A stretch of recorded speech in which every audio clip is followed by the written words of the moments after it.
कांग्रेस और झारखंड मुक्ति मोर्चा के गठबंधन पर खतरा बढ़ा तो लेटर बम को ही झुठला दिया गया, पत्र को फर्जी बता दिया गया। अब सवाल उठता है कि पत्र फर्जी है या फिर बहड़ागोड़ा विधायक समीर महंती दबाव में आकर खुद के लेटर हेड से रिलीज किए गए पत्र को ही झुठला रहे हैं।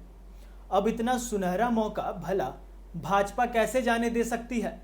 भाजपा को इस लेटर बम को लपकने का मौका मिल गया है। भाजपा के प्रदेश प्रवक्ता ने सोशल मीडिया पर पोस्ट करते हुए लिखा कि लिफाफे पर डाका पड़ा है। उन्होंने कहा कि हद कर दी कांग्रेसियों ने, अब तो जेएमएम कांग्रेस में मौसेरे भाई का रिश्ता स्पष्ट हो गया है।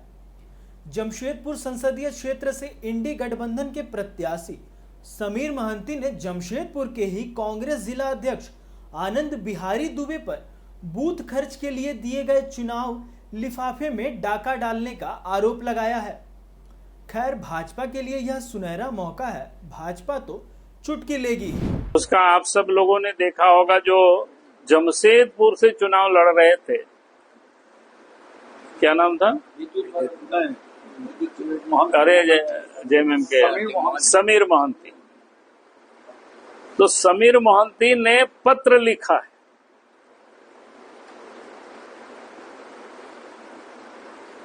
कांग्रेस के लीडर को भी लिखा है, जेएमएम के लीडर को भी लिखा, और उस पत्र में उन्होंने कहा, लिख रहे हैं कि भाई 6-6 हजार रुपया बूथ में दिया गया था। उसमें लिख रहे हैं 4,000 ही मिला, 2,000 रुपया लोग खा गए। और फिर उसमें से ये भी लिखा है कि और कार्यक्रम के लिए 25 लाख रुपया अतिरिक्त दिया गया। मैं इस बात को इसलिए कह रहा हूं यहाँ कि उन्होंने लिखा, हालांकि आज मैंने देखा कि उसको किस प्रकार से खंडन किया है, क्योंकि उनको आप समझ में आ गया है। हम तो इलेक्शन कमीशन से कहेंगे कि इस पूरे मामले की जांच करानी चाहिए। जैसे एक लोकसभा क्षेत्र में लगभग 2,000 की संख्या में औसत मैं बता रहा हूं कि ये बूथ रहता है। अगर 6-6 हजार ही करेंगे तो 2,000 को ने 1,20,00,000 रुपया ये हो जाता है। और उन्हीं के हिसाब से मैं कह रहा हूं कि एक विधानसभा 25 लाख रुपया अतिरिक्त दिया तो 6 विधानसभा है तो 1.5 करोड़ वो हो जाता है। तो कुल मिलाकर के उनका पत्र के हिसाब से हम देख रहे हैं कि लगभग 2.5 करोड़ रुपया तो एक लोकसभा क्षेत्र में लोगों ने खर्चा किया। अब ये साफ दिख रहा है, जबकि इलेक्शन कमीशन की ओर से खर्च करने की कितना है, 95 लाख। इसलिए हम जरूर चाहेंगे कि भाई, और ये आश्चर्य है कि ये लोग भ्रष्टाचार किस हद तक एक तो करते हैं, जहां भी अवसर मिले वहां ये लोग लूटते हैं, चाहे कांग्रेस वाले हो चाहे जेएमएम वाले हो, वो आपको वहां साफ दिखता है। और हम इलेक्शन कमीशन से तो हमने कहा कि भाई इतना नोटो ये लोगों ने खर्चा किया, ये तो उनके पत्र से वो झलक रहा है। तो हम जरूर कहेंगे कि वो सारे लोग जहां चुनाव लड़े तो इस पर उसको जांच करनी चाहिए। उस चिट्ठी पर उन्होंने आज कहा कि भाई मेरा फॉल्स हस्ताक्षर है तो ये नंबर नहीं है, तो हम बोले कि वो सब चिट्ठी लेकर के उसका फॉरेंसिक जांच होनी चाहिए कि भाई उनका फॉल्स हस्ताक्षर है कि नहीं है, ये पता चल जाएगा। तो हमें लगता है कि ये जो गड़बड़ी ये लोग कर रहे थे, उस समय हम लोग देख रहे थे तो हम बोरा से लोग पैसा बांट रहे थे। आपको बता दें कि विधायक समीर महंती के लेटर पैड पर उनके हस्ताक्षर से कांग्रेस और झारखंड मुक्ति मोर्चा के केंद्रीय नेतृत्व को एक शिकायत पत्र भेजा गया था। पत्र में कहा गया था कि उन्होंने लोकसभा चुनाव में कांग्रेस पार्टी के जिला अध्यक्ष आनंद बिहारी दुबे को पूर्वी जमशेदपुर विधानसभा क्षेत्र में प्रति बूथ 6,000 के हिसाब से बूथ मैनेजमेंट, कार्यक्रम और रैली के लिए 25 लाख रुपए दिए थे, लेकिन केवल कुछ बूथों पर 4,000 रुपए दिए गए। सभी बूथों पर पोलिंग पार्टी नहीं बैठाई गई थी। उन्होंने ऐसे जिला अध्यक्ष को हटाने तक की मांग कर दी थी, लेकिन अब वे यू टर्न ले लिए हैं और पत्र को ही फर्जी बता रहे हैं। विधायक ने कहा कि लोकसभा चुनाव 2024 में बूथ मैनेजमेंट के नाम पर उन्होंने किसी को 1 रुपया तक नहीं दिया और ना ही कांग्रेस और झामुमो के केंद्रीय नेतृत्व से किसी के खिलाफ कोई लिखित शिकायत की है। साजिश के तहत किसी व्यक्ति या विरोधी संगठन के लोगों ने उनकी छवि को खराब करने की कोशिश की है। गठबंधन के बीच दरार पैदा करने के मकसद से इस तरह की हरकत को अंजाम दिया गया है। विधायक ने दावा कर दिया कि किसी ने उनके नाम से फर्जी पत्र जारी किया। पत्र में किया गया हस्ताक्षर उनका नहीं है।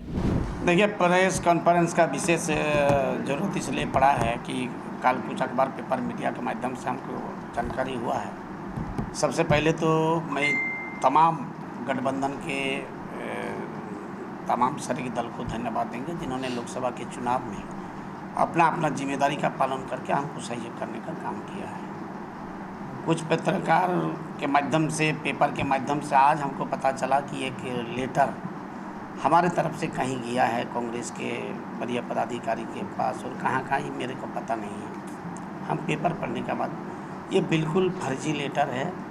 ना ही हम किसी को इस तरह का पैसा देने का काम किए हैं और ना ही इस तरह का कहीं लेटर देने का काम किए हैं। हम लोकसभा चुनाव लड़ रहे, कोई वार्ड मेंबर नहीं लड़ रहे। जिस दिन नॉमिनेशन फाइल किए उसी दिन मेरा दायित्व और दायरा को बता दिया गया है डीसी के माध्यम से कि हमको क्या क्या करना है और कहाँ तक हमको करना है। और अब सारे लोग को जानकारी है कि हम एक साधारण परिवार के हैं। मेरे पास पैसा, साधन संसाधन व्यवस्था बहुत पर्याप्त नहीं था। कम साधन संसाधन के माध्यम से लोगों को हाथ जोड़ करके हम ये चुनाव लड़ने का काम किए हैं और उस चुनाव में सारे लोग अपना जिम्मेदारी का पालन करके एक अच्छा प्रदर्शन देने का काम किया है। लेकिन जो फर्जी चिट्ठी लिखने का काम किया है, कहाँ से उसको लेटर पैड मिला या कोई डुप्लीकेट लेटर पैड बनाया है, कहाँ से वो स्टैम्प दिया है, जहाँ पर कोई पत्रांक नहीं है, मेरा सिग्नेचर भी सही नहीं है, तो ये सब चीज़ को हम ज़रूर जांच कराएंगे और जांच करा के दूसरे व्यक्ति के ऊपर कार्रवाई कराएंगे ताकि आगे इस तरह का गलत हरकत कोई नेतृत्वकर्ता के साथ नहीं हो। अभी क्या पहले एफआईआर दर्ज करवा रहे हैं? बहुत बड़ा मामला है। नहीं, एफआईआर दर्ज तो हम करवाएंगे। पहले तो हम जांच के लिए ये कराए हैं। जांच होने के बाद अगर दोषी प्रमाण हो जाएगा तो निश्चित रूप से एफआईआर दर्ज करवाएंगे। ये तो हमारे संबंध और संपर्क को खराब करने का प्रयास कर रहा है। हमारे गठबंधन एक बेहतर ढंग से चल रहा है, यहाँ पर दरार पैदा करने का प्रयास कर रहा है। और ऐसा कहीं कोई बात नहीं है, ना कोई शिकायत और आरोप है। हमको संतोषजनक परिणाम हमको नहीं मिला ही तो दुख हमारा है, लेकिन इसके लिए कोई एक दोषी नहीं है।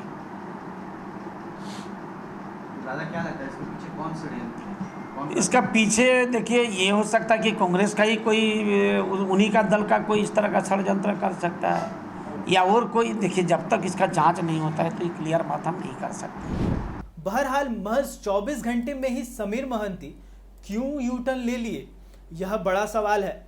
क्या वो बीजेपी के ट्रोलिंग से डर गए या फिर क्या भाजपा में जाने की चर्चा से संकट में पड़ गए या फिर आला कमान से इतनी अधिक दबाव पड़ा कि वे टूट गए और अपने ही पत्र को खारिज बता दिया। इतना तो तय है कि यह पत्र झारखंड की राजनीति में कई बड़े सवाल खड़े कर रहा है। फिलहाल द न्यूज़ पोस्ट में इतना ही। ऐसे ही तमाम खबरें हम आपके बीच लाते रहेंगे। तब तक के लिए देखते रहें द न्यूज़ पोस्ट। धन्यवाद।